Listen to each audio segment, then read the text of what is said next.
She disappeared. After the Duke chose another, now he's tearing England apart to find her. He told me nothing would change. He told me that his marriage was just a business arrangement, a way to save the estate, a way to pay the debts. He told me that I would always be his companion, his confidant, his best friend. He thought he could marry another woman for money and keep me in the shadows for love. But the Duke of Blackwood made a fatal calculation. He forgot that a woman's heart is not a ledger to be balanced. He forgot that I am not a piece of furniture in his grand house. So, tonight, while he toasts his new, wealthy fiancée in the ballroom, I am packing a single bag. I am leaving. I will disappear into the London fog, and I will not leave a forwarding address. But here is the question that haunts me as I stare at my empty wardrobe. When he wakes up tomorrow and finds me gone, will he be relieved? Or will he realize that in securing his fortune, he lost the only thing that actually mattered? Welcome to Chapter 1 of a story about heartbreak, regret, and a chase that will tear England apart. If you believe that love is worth more than a title, please hit that like button right now, and make sure you are subscribed because Sebastian is about to wake up to a very empty house, and you won't want to miss his reaction. Now, let's go to the ball. The chandeliers of Blackwood House were blinding. I stood where I always stood, in the shadows of the marble pillar, just to the left of the orchestra. It was the perfect vantage point. From here, I could see the empty wine glasses that needed refilling. I could spot the guests who looked bored. I could signal the footmen with a subtle nod. I was 20 years old. I was the Duke's ward, his childhood friend, and for the last 3 years, the unspoken mistress of this house. I wasn't the Duchess. I had no title. I had no fortune. But I knew which tea Sebastian drank when he had a headache. I knew how to balance the tenant ledgers when the numbers didn't add up. I knew how to soothe his temper when the weight of the dukedom became too heavy. I loved him. God help me, I loved him with every breath in my body. And foolishly, I thought he loved me too. "He looks nervous," a voice whispered beside me. It was Mrs. Higgins, the housekeeper. She had slipped into the alcove to watch the spectacle. I looked across the dance floor. Sebastian, the Duke of Blackwood, stood near the fireplace. He looked magnificent in his black evening tailcoat, the Star of the Garter pinned to his chest. He was tall, broad-shouldered, with hair as dark as midnight and eyes that usually held a spark of mischief. But tonight, those eyes were dead. He looked pale. He was gripping his champagne flute so tightly I feared it would shatter. "He is worried about the announcement," I whispered back, my heart doing a traitorous little flutter. I knew the estate was in debt. I knew the gambling debts his father had left behind were crippling us. We had spent nights poring over the accounts, our heads bent together by candlelight. "Trust me, Alara," he had said last week, taking my hand. "I have a plan. We will be safe." I thought the plan was to sell the hunting lodge, or perhaps to invest in the new railways. The music stopped. The room went silent. Sebastian stepped forward. He cleared his throat. The sound echoed in the cavernous hall. "My lords, ladies, and distinguished guests," Sebastian began. His voice was strong, but I heard the tremor in it. "Thank you for joining me tonight. I have an announcement to make." I stepped forward slightly, holding my breath. He looked out over the crowd. For a split second, his eyes met mine in the shadows. He looked apologetic. A cold stone dropped into the pit of my stomach. "I am delighted," Sebastian said, tearing his eyes away from me, "to announce my engagement to Lady Genevieve Sterling." The world stopped spinning. The crowd parted. Lady Genevieve stepped forward. She was beautiful in a cold porcelain way.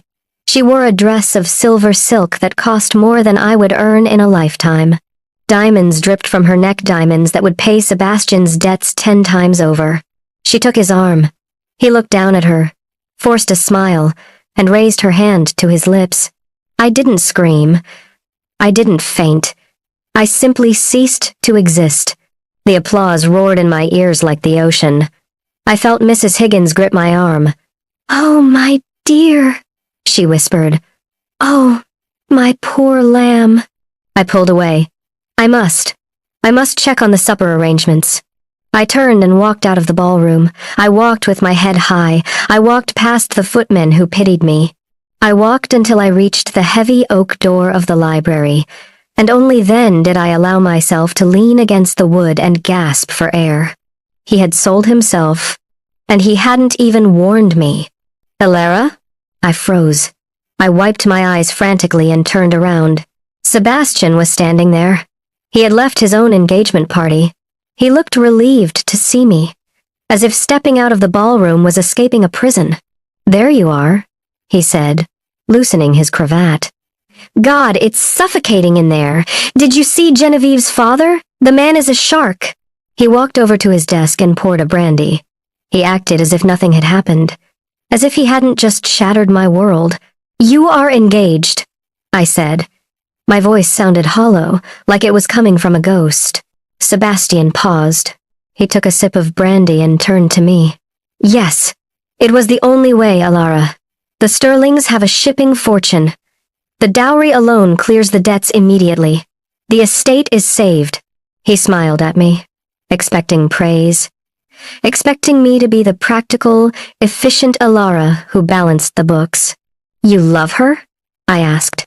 Sebastian laughed. It was a harsh, dry sound. Love? Elara, be serious. I barely know her. She is suitable. She is rich. She understands the arrangement. He walked toward me, his expression softening. He reached out to touch my shoulder. I did this for us, Elara. I flinched away from his touch. For us? Yes, to save Blackwood, to save your home. He looked confused by my reaction. Nothing has to change, Elara. Genevieve will be the Duchess, yes. She will host the parties and wear the jewels. But you are my companion. You will still run the household. You will still work with me in the study. You will still be here. I stared at him. The horror of what he was suggesting washed over me. You want me to stay? I whispered. You want me to live in this house, watch you marry another woman, watch you have children with her, and remain your friend? You are more than a friend, Sebastian said fiercely. You are my right hand. I cannot run this place without you. I cannot run my life without you. Then you should have married me. The scream tore out of my throat before I could stop it. The silence that followed was deafening. Sebastian looked shocked. He stepped back. Elara, you know that isn't possible. You have no fortune. Marrying you would have meant bankruptcy. We would have lost everything. You would have had me, I said, tears finally spilling over. And I would have worked myself to the bone for you. I would have lived in a cottage. I would have lived in a hovel, Sebastian, as long as I was yours. He looked pained. He ran a hand through his dark hair. You are being emotional. You are tired. I am not tired, I said, my voice shaking. I am awake for the first time in years. Listen to me, he said, his voice taking on that commanding ducal tone. This is a shock. I understand. Go to bed, Elara. We will discuss the new household arrangements in the morning. Genevieve will want to review the staff list with you. He turned back to his desk. He dismissed me. Just like that. Go to bed, Elara, he repeated. Everything will look better in the morning. I looked at his back. I looked at the man I had worshipped since I was a penniless orphan of 10. He didn't see me. He saw a prop. He saw a useful tool that he could keep on a shelf, dusting me off whenever he needed comfort, while he gave his name and his life to someone else. Yes, Your Grace, I whispered. Goodbye. He didn't turn around. Good night, Elara. I walked out of the library. I climbed the servants' stairs to my small room in the attic. I didn't go to bed. I pulled my battered leather suitcase from under the bed. I packed my 2 plain gray dresses. I packed my mother's Bible. I packed the shawl I had knitted myself. I looked at the vanity. Sitting there was a small silver ring. It wasn't a diamond. It was a trinket Sebastian had won at a fair when we were teenagers. He had given it to me with a laugh, saying, "With this ring, I thee protect. I had worn it on a chain around my neck every day for 6 years. I took it off. I placed it gently on the center of my pillow. I didn't write a note. What was there to say? He had made his choice. Now, I was making mine. I put on my cloak and my bonnet. I blew out the candle. The house was quiet now. The ball was ending. The guests were leaving. I slipped down the back stairs, my heart pounding against my ribs. I moved through the scullery, past the sleeping kitchen maids, and unlocked the tradesman's door. The London night greeted me.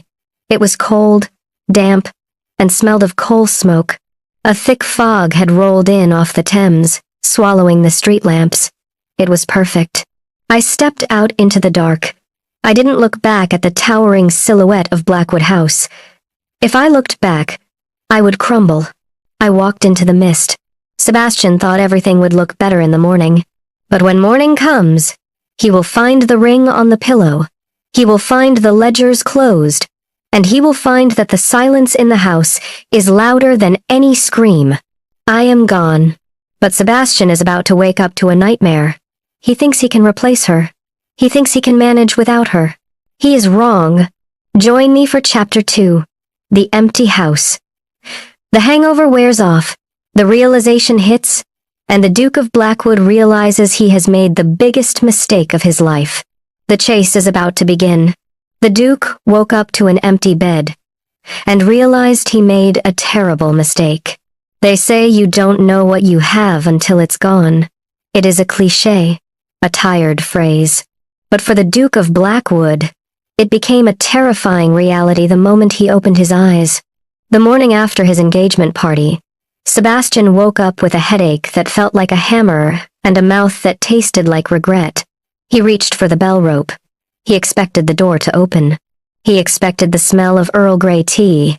He expected the soft, calming voice of the woman who had managed his life for a decade. He expected Alara, but the door didn't open. The tea never came. And as the silence in the manor stretched from minutes into hours, a cold dread began to seep into his bones. He thought he could replace her. He thought she was just a fixture in his house. He was about to learn that she wasn't just a fixture. She was the foundation, and without her, the whole house was about to come crashing down. Welcome to Chapter 2. This is the moment of realization. This is the moment the arrogance breaks. If you are ready to see the Duke suffer just a little bit, hit that like button, and make sure you are subscribed, because the groveling is only just beginning. Now, let's wake up the Duke. Chapter 2. The Empty House. Sebastian's Point of View. Sunlight pierced my eyes like a needle. I groaned, rolling over in the massive four-poster bed. My head was throbbing. The brandy. Too much brandy. I lay there for a moment, waiting. Usually, at exactly 8 o'clock, the heavy oak door would creak open. There would be the soft rustle of skirts, the clink of china. Alara would place a tray on the nightstand always, Earl Grey, 2 sugars, and a slice of toast cut into triangles, just the way I liked it. She would open the curtains gently. She would tell me the weather. She would read me my schedule for the day in that calm, melodic voice that always settled my nerves. I waited. The clock on the mantelpiece ticked. Badien Shawufin. I frowned. Alara was never late. In 10 years, she had never been late. I sat up, the room spinning slightly. I grabbed the bell rope and gave it a sharp tug. Ring, ring, ring. Silence. Alara? I croaked. My throat was dry as parchment. I waited another 5 minutes. Anger began to replace the confusion. The household was slipping. One night of celebration and everyone thought they could slack off? James! I shouted for my valet. The door finally opened. But it wasn't Alara. And it wasn't James. It was Mrs. Higgins, the housekeeper. She looked frantic. Her cap was askew, and she was wringing her apron in her hands. Her eyes were red-rimmed and puffy. Mrs. Higgins? I snapped, swinging my legs out of bed. Where is my tea? Where is Alara? I have a meeting with the estate manager at 9. Mrs. Higgins didn't curtsy. She didn't apologize. She just looked at me with a mixture of pity and accusation that I had never seen on a servant's face before. "She isn't answering, Your Grace," Mrs. Higgins whispered. "Who isn't answering?" "Miss Elara." I knocked on her door. I called her name. It's silent, Your Grace." A cold chill, sharper than the winter draft, hit the back of my neck. "Is she ill?" I asked, standing up too quickly. The room tilted. "Did she take ill after the party?" "I don't know, sir. The door.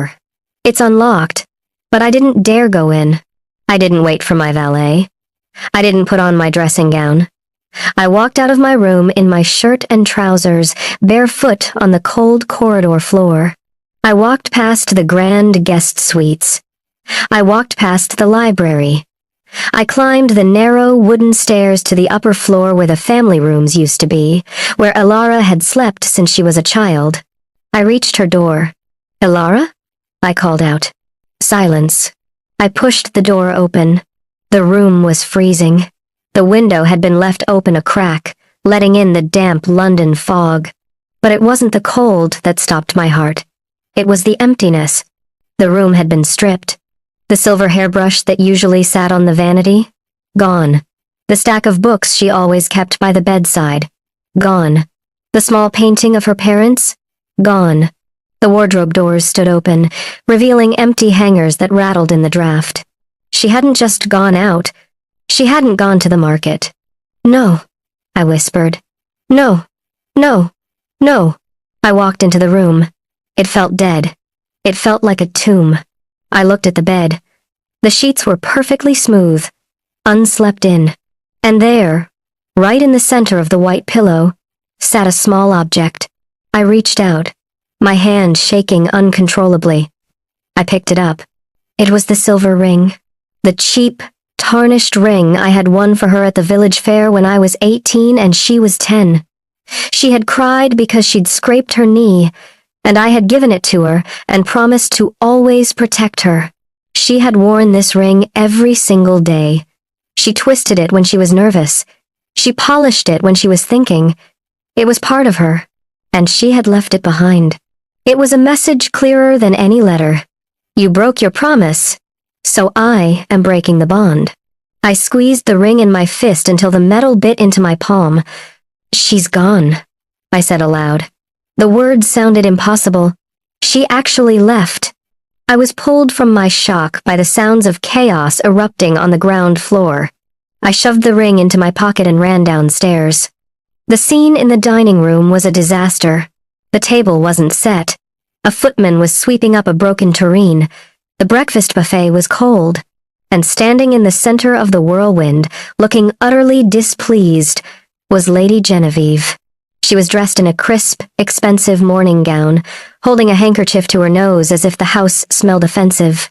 "Sebastian!" she exclaimed when she saw me. "Finally! I have been here for 20 minutes and no one has offered me coffee. Your staff is incompetent. I tried to find that little companion of yours, what is her name? Elena? Elara? To complain. But she is missing." I walked into the room. The servants froze. They looked terrified, not of me, but of the situation. "Elara is not here," I said, my voice low. "Clearly," Genevieve huffed. "Well, it's just as well. I wanted to speak to you about her." She walked over to the sideboard and picked up a ledger, Elara's household ledger. "I took a look at this," Genevieve said, flipping the pages carelessly. "Her handwriting is atrocious, and the way she runs this house, it's so provincial. Quaint. Now that we are engaged, I intend to bring in my own steward. We need to modernize, Sebastian." She tossed the ledger back onto the table. It slid off and hit the floor with a thud. Thud. Something inside me snapped. Elara had spent nights poring over that book. Elara had saved this house from ruin with that book. "Pick it up," I said. Genevieve blinked. "I beg your pardon? Pick it up. Sebastian, you are shouting. You are hungover. Sit down, I'll have someone fetch you coffee." "I don't want coffee," I roared. The footman dropped his broom. "I want to know why the fire isn't lit." I want to know why the correspondence is unorganized. I want to know where the hell my life went. I stormed past her into my study. It was worse in there. My desk was a mountain of papers. Usually, Alara sorted them by urgent, personal, and estate. Now, it was just a chaotic pile. I sat down, trying to focus. I grabbed a pen. I need to work. I need to ignore this. I looked at the inkwell. It was dry. Alara always filled it. I looked at the window. The curtain was stuck. Alara always fixed it. I looked at the empty chair opposite mine. The chair where she sat every evening, reading to me while I worked. I could almost see her there. The way the firelight caught her hair, the way she chewed her lip when she was concentrating, the way she laughed that low, warm laugh that made the drafty old house feel like a home. I looked at Genevieve, who had followed me into the room. She was looking at the bookshelves with a critical eye. "We should move these," she said. "They are dusty. And that chair, that worn-out velvet chair is hideous. We'll burn it. Burn it." She wanted to burn Alara's chair. The fog in my brain cleared. Instantly. Violent and sharp. I looked at Genevieve. She was beautiful. She was rich. She was perfect on paper. And I hated her. I hated her because she wasn't Alara. I looked down at my hand. I opened my fist. The silver ring sat there, dull and accusing. I didn't marry for duty, I realized, the thought hitting me like a physical blow. I married because I was a coward. I thought I could have the money and keep the love. I thought Alara would settle for scraps. But she didn't. And now, looking at this cold, empty house, looking at this cold, empty woman, I realized that without Alara, I wasn't a duke. I was a pauper. I stood up. The chair scraped loudly against the floor. "Get out!" I said. Genevieve froze. "Excuse me?" "Get out of my house, Genevieve." "Sebastian, you are drunk!"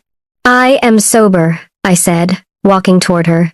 "For the first time in years, I am completely sober. I cannot marry you." Her face went pale. You can't be serious. The announcement was last night. The scandal. It will ruin me. It will ruin you." "I don't care," I said. And I meant it. "Keep the ring. Keep the presents. Tell the papers I am a madman. Tell them I am impotent. I don't care what you tell them. Just leave." "You are making a mistake," she shrieked, her poise finally cracking. "You are throwing away a fortune for what? For that mousy little nobody? That servant?" I slammed my hand onto the desk. The sound echoed like a gunshot. "She is not a servant," I shouted, my voice breaking. "She is the only thing in this God-forsaken world that is real." And I let her walk out the door. Genevieve stared at me. She saw the look in my eyes. She saw the madness. She turned and ran. I didn't watch her go. I ran to the bell pull and ripped it so hard the fabric tore. "James!" I screamed. "James!" My valet appeared in the doorway, looking terrified. "Your Grace." "Get my horse," I ordered, running toward the door, grabbing my coat as I went. "The black stallion. He is the fastest." "Sir? Where are you going? It's pouring rain." I didn't stop. I threw the door open, ignoring the cold wind that blasted into the hall. "I am going to find her," I said, buttoning my coat with shaking hands. "I don't care if I have to turn over every stone in England. I don't care if I have to ride until the horse drops dead." I touched the ring in my pocket one last time. "I am bringing her home." But Sebastian has a problem. Alara has a 12-hour head start. She has vanished into the millions of people in London, and she doesn't want to be found. He has the horse. He has the will. But does he have the time? Join me for Chapter 3. The Governess. 3 months pass. Sebastian is losing his mind, and Alara is hiding in the one place no one would ever look for a future duchess, a nightmare manor in Yorkshire. You won't believe who she is working for. The Duke spent his entire fortune trying to find me. I was hiding as a governess. 3 months. 90 days of silence. 90 days of hiding. I am no longer Alara, the companion to a duke. I am Miss Alice Grey, a governess in the bleakest corner of Yorkshire. I read the London Gazettes every week, searching for news. I expect to read about the Duke of Blackwood's lavish wedding. I expect to read that he is happy, that he has forgotten the girl who vanished into the fog. But the papers are silent. I thought I had escaped the pain, but I walked straight into a trap. My new employer is not a kind man. He watches me. He corners me in the hallways. And tonight, he locked the library door from the inside. I am terrified. I have nowhere left to run. But what I don't know is that 300 miles away, the Duke of Blackwood hasn't married anyone. He is tearing England apart, brick by brick, to find me. He has become a madman, obsessed with a single ghost. Welcome to Chapter 3. The separation is torture, but the chase is about to heat up. If you are rooting for Sebastian to save her in time, hit that like button, and make sure you are subscribed, because the storm is coming, and you do not want to be left out in the rain. Now, let's go to the moors. Chapter 3. The Governess. Thornfield Hall was a place where happiness went to die. It sat on the edge of the Yorkshire moors, a hulking mass of grey stone that seemed to grow out of the wet earth. The wind never stopped screaming here. It rattled the windows of the nursery where I spent my days teaching French verbs to 2 sullen, neglected children. Miss Grey. I looked up from my book. Little Thomas was tugging at my sleeve. Yes, Thomas? Is it true that you're from London? He asked, his eyes wide. Father says you're a runaway. He says runaways always have secrets. A shiver went down my spine that had nothing to do with the drafty room. Your father talks too much, I said gently, tucking the blanket around him. Go to sleep. I walked to the window. Outside, the moors were a sea of black heather and fog. It had been 3 months. I had changed my name to Alice Grey. I had cut my hair. I wore the plainest, scratchiest wool dresses I could find. I was invisible. Every week, when the post came, I stole the London Times from the trash. I scanned the society pages, my heart hammering, looking for the announcement, "The Duke of Blackwood weds Lady Genevieve." But it never appeared. There were rumors, though. Strange snippets in the gossip columns about the reclusive Duke and the Blackwood scandal. But no wedding. He is probably traveling, I told myself, pressing my hand against the cold glass. He is on his honeymoon in Italy. He has forgotten you, Alara. You are nothing but a memory of a servant. The nursery door opened. It was Lord Croft. My employer was a heavy-set man with watery eyes and hands that always felt damp. He was a widower who had gone through 3 governesses in a year. I was beginning to understand why. Miss Grey, he purred, stepping into the room. He smelled of port wine and stale cigars. The children are asleep? Yes, my lord, I said, moving behind the heavy oak table. I always kept furniture between us. Is there something you require? I was lonely downstairs, he said, taking a step closer. His eyes raked over my plain dress as if I were wearing silk. It is a cold night. I thought perhaps you would join me for a glass of sherry in the library to discuss your wages.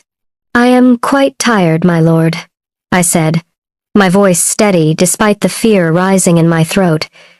And it would be improper. He laughed. It was a wet, unpleasant sound. Improper? He sneered. Come now, Alice. We both know you have no references.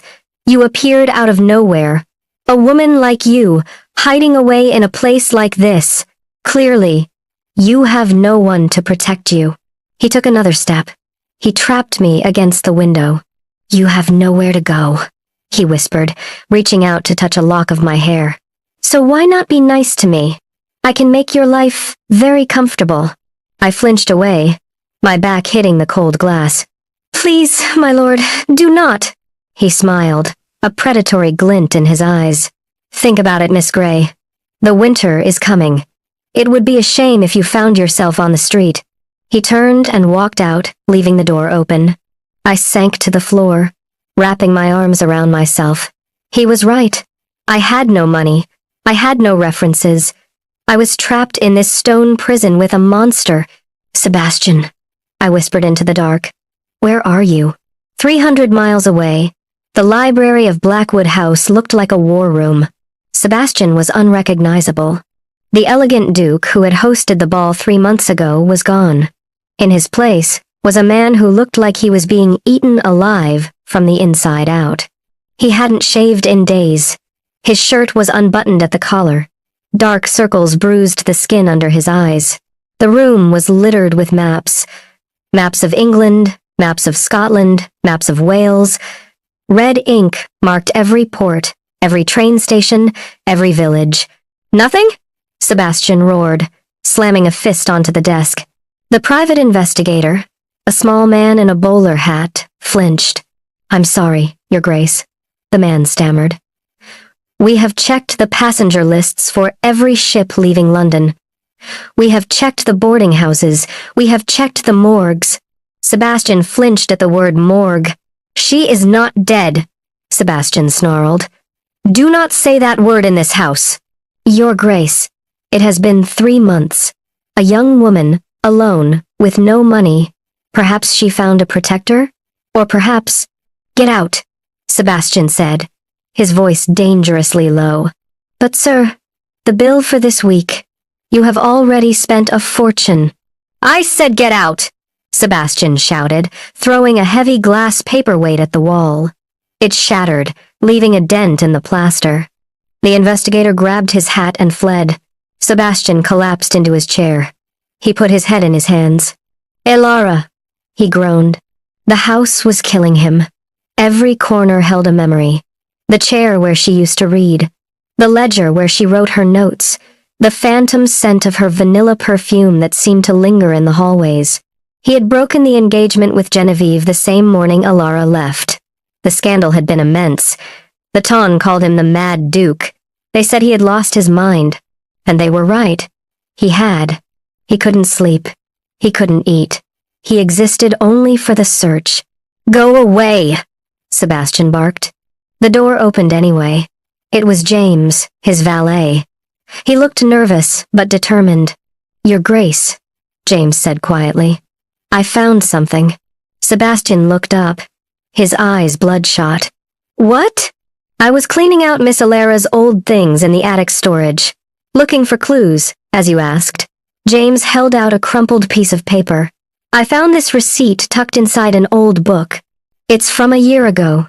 Sebastian snatched the paper. It was a receipt for a parcel sent to a Mrs. Agatha Miller. Who is Agatha Miller? Sebastian asked, staring at the name. I asked the cook. James said. She says Mrs. Miller was Elara's old nanny, from before she came to live with us. The woman she wrote to every Christmas. Sebastian stood up. His heart started to pound a heavy, painful rhythm. Where does she live? We didn't know, James said. So I sent a boy to the post office to trace the address. James paused for dramatic effect.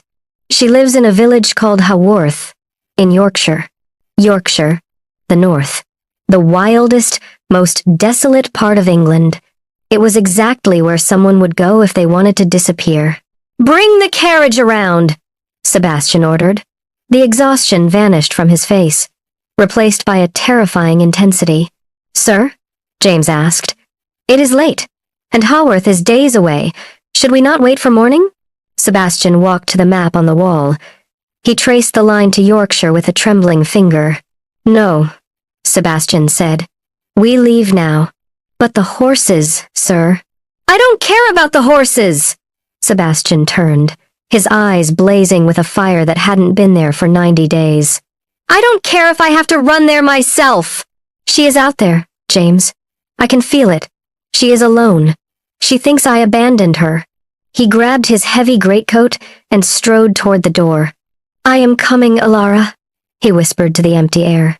Just hold on. Back in Yorkshire, the wind picked up. I was sitting in my small, cold room, staring at the locked door. I had pushed a chair under the handle. It was a flimsy defense against a man like Lord Croft. I didn't know that miles away, on the Great North Road, a black carriage was tearing through the night. I didn't know that the Duke of Blackwood was bribing postmasters and threatening innkeepers, following a trail of breadcrumbs that led straight to my door. I thought I was forgotten, but the storm is coming, and bringing with it the only man I ever loved, and the scandal that will finally set me free. The trap is set. Lord Croft is losing his patience, and Sebastian is closing the distance. But will he get there in time? The Yorkshire moors are treacherous, and Lord Croft is not a man who takes no for an answer. Join me tomorrow for the most intense chapter yet. Chapter 4. The Storm. The library door is broken down. The chase moves to the cliffs, and Sebastian finally comes face to face with the woman he lost. You do not want to miss the reunion.